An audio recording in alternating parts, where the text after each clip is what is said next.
Welcome back to Everything Wrong With, a series where I front load the video with all of my gripes and complaints and be a real critic of a game, and then afterwards delve into everything about the game, from what I love, what I like, and maybe some more gripes and complaints. Today, the game we're going to be talking about is Atomic Heart, the dialogue. Guys, I've been complaining a lot about dialogue lately. I know, it's probably getting old. I made fun of Gotham Knights, I made fun of Forspoken, I've made fun of Saints Row. It's really strange to me lately that so many studios are creating games that just have these characters that are terribly written. And it seems like it's not gonna stop. Did you see that Suicide Squad trailer? I made a whole video about it, reacting to it. You can check that out. I'll link it at the end of this video, but the jokes are not hitting. that's the problem with Atomic Heart as well. They're constantly trying to get a laugh out of the player, but failing miserably. Pamba Jamba, Kitty Pampa. The protagonist, first off, for some reason he has an American accent, and I don't think it's ever explained in the game why he has an American accent. Major Nechayev reporting for duty on Comrade Sechenov's direct order. Welcome, Comrade Major. Maybe they did it just to appeal to the US, but he kind of reminds me of a worse written, worse performed Booker from BioShock Infinite. And that's not the last BioShock reference this game is going to get, because let's be honest, it's obviously inspired by BioShock, especially the beginning, the opening, the parade.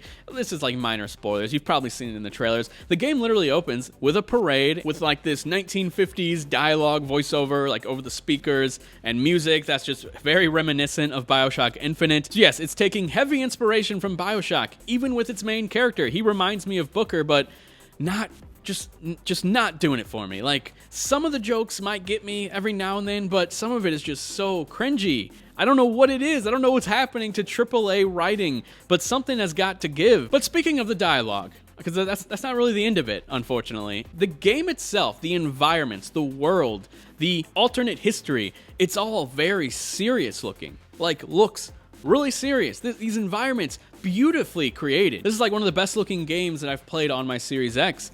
But unfortunately, the writing does not match that. It clashes with it extremely bad. Like, I don't know what's happening, but this cringy, jokey writing and characters does not meld well with how serious the game looks. A similar thing happened to Forspoken.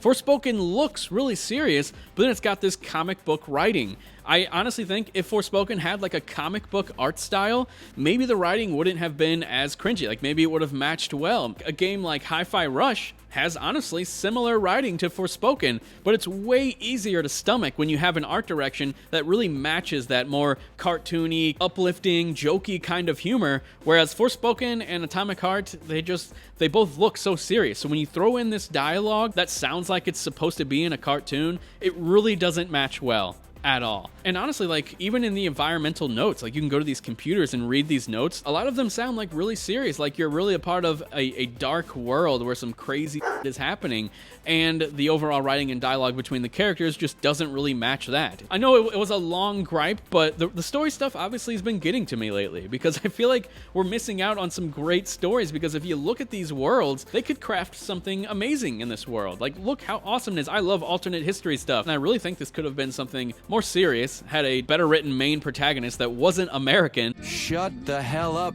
And really melded together the two things a lot better. But for some reason, the game just feels lopsided when it comes to the environmental storytelling versus the actual storytelling. Now, sticking with the negatives, don't worry, I'm going to get to some positive things about this game, but sticking with the negative, the movement. I don't know what's happening with this game's movement, but for some reason, you're strafing and going and walking backwards is at a way slower speed than walking forward. It almost feels like the character is sprinting every time you walk forward, because there's no sprint button at all. Like, for some reason, I feel like they're missing a normal speed walk with a sprint. I felt like if you were walking forward and then strafe to the left, they would be the same speed. As weird as it sounds, it feels like they accidentally removed a walking motion, like a walking speed. So every time you're walking forward, it's almost as if you're clicking down on the left stick and sprinting. And that's why the left, right, and back are at a slower speed, because you're not sprinting when you're doing those. But to have that all the time, have the strafing and going backwards slower than going forwards, feels really weird. It really messes with the combat. It kind of breaks my brain, because very few games have ever done this.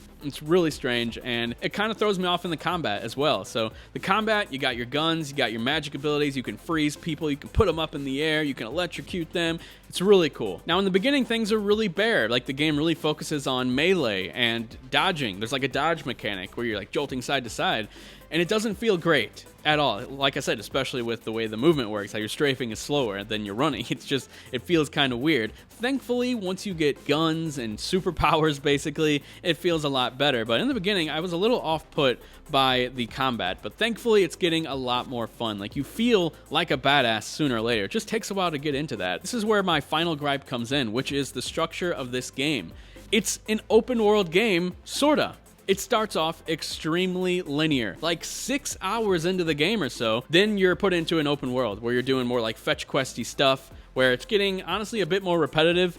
And I just don't know why they did that. This could have been a traditional linear experience, and I think I would have liked it a lot more. Not only because we rarely get these types of games anymore, but just because once I hit the open world, I was thinking, I'm not feeling engrossed by this world anymore like I was when I was making my way through these corridors where there's like really detailed interior environments, and now in the open world it just doesn't really look as good, doesn't run as good. I just preferred the traditional linear experience. It felt like BioShock in the first 5 hours of the game, whereas when it opens up it feels more like something like, I don't know, Dying Light without the parkour awesome elements, just a very slow moving thing in this open world that's just not as cool as the interior stuff where you're reading notes and like understanding the environment in this world a lot. So yeah, the structure is really strange. I've never really experienced a game that has this slow of an opening start, structured like a linear game, and then go into an open world.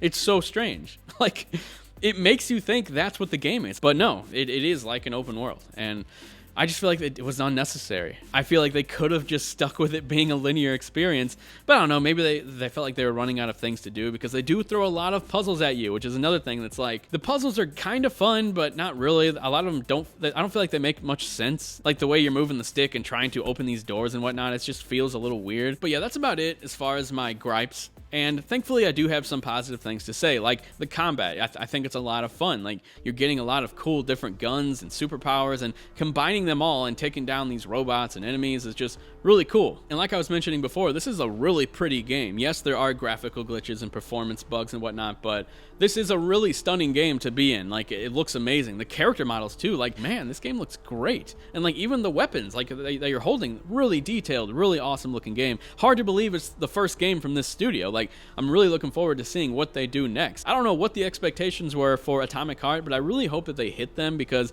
this is a really great start for a studio. And yeah, I just really hope that they can continue making games. But anyway, like I was saying, the game is beautiful and the combat is a lot of fun. And even though the writing is cringy, a lot of times it did get me to smile every now and then. I'll be honest, like that Horn Dog upgrade box honestly cracked me up. I thought it was really funny, and you don't really see that kind of stuff in video games anymore. That's more of a Xbox 360, PS3 generation style of humor, and I thought it actually landed in the game. I found it kind of hilarious because she gets pretty detailed. It gets pretty dirty, and I just thought it was really different and really funny.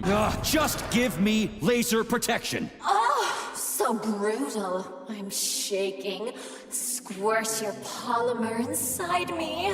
Which I'm kind of contradicting myself, because like I was saying before, like the environments are all really serious, the notes, all that stuff, and then you got this humor that just doesn't match. But ultimately, I'm having a good time, but I really wish that it would have stayed a linear experience. I felt like it was really hitting its stride as a linear game in the first freaking 6 hours, and then it decides to open up and just have you in this world that's like, I don't know, I wish I was playing more of a BioShock style game, and maybe that's because we don't really get games like that anymore. But that's my thoughts. I recommend playing it, obviously, because it's on Game Pass, and if you have Game Pass, you definitely should try it out. Even if you don't have an Xbox, if you have a PC or a phone, you can just try it on Game Pass, so it's worth trying. Ultimately, I'm pretty disappointed because I was really excited about this game, but it's still a decent, fun, enjoyable time, and hopefully it gets a lot better as I keep moving forward. I'm probably going to beat it within the next week or so. So yeah, I'll definitely be talking about it on my podcast called Spot Dodge. Definitely go check out that podcast where you can hear more of my thoughts, more extended thoughts on games and stuff. But if you enjoyed this new episode of Everything Wrong With, let me know all your thoughts down in the comment section below. If you enjoyed this video, hit that thumbs up. If you didn't hit that thumbs down, I'll talk to you guys later. See ya.